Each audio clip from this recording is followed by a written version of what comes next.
सभापति महोदय, अब मैं आर्थिक मामलों पर आना चाहता हूँ। मैं अधिक समय नहीं लूँगा।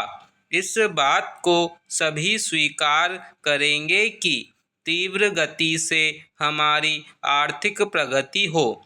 इसका प्रबंध किया जाना चाहिए।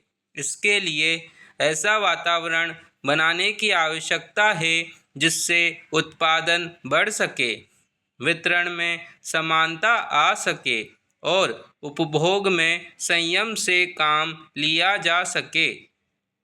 हर बजट को और हर कर प्रस्ताव को इसी कसौटी पर कसा जाएगा यथा क्या उससे उत्पादन बढ़ता है, क्या वितरण में समानता आती है, और तीसरी बात यह कि क्या हम देश में ऐसा वातावरण बना सकते हैं कि लोग जितना कमाते हैं उतना खर्च न करें, उसमें से बचाएं और उसे राष्ट्र की समृद्धि में लगाएं। अगर इस कसौटी पर सरकार की आर्थिक नीतियां कसी जाएं तो मुझे लगता है कि उनमें पर्याप्त सुधार की गुंजाइश है। मैं वित्त मंत्री की कठिनाई को समझ सकता हूँ।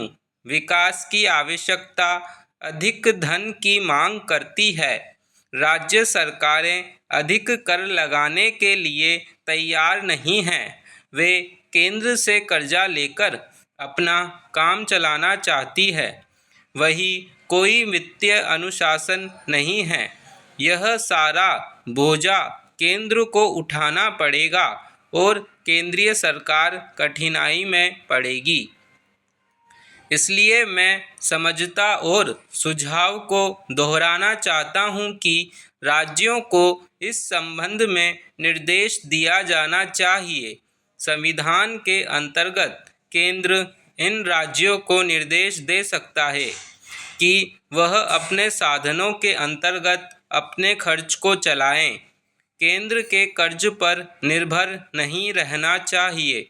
विशेष परिस्थितियों में कर्जा दिया जा सकता है, लेकिन कर्जा लेकर अपना काम चलाना यह उनका स्वभाव नहीं बनना चाहिए।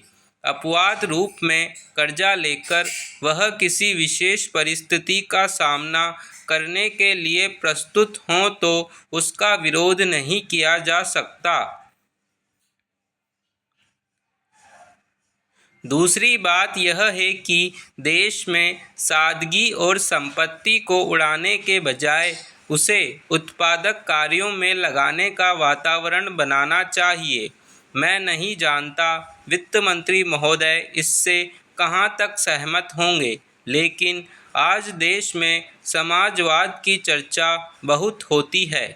लोगों को समाजवाद की ओर देखने का दृष्टिकोण विकृत हो गया है।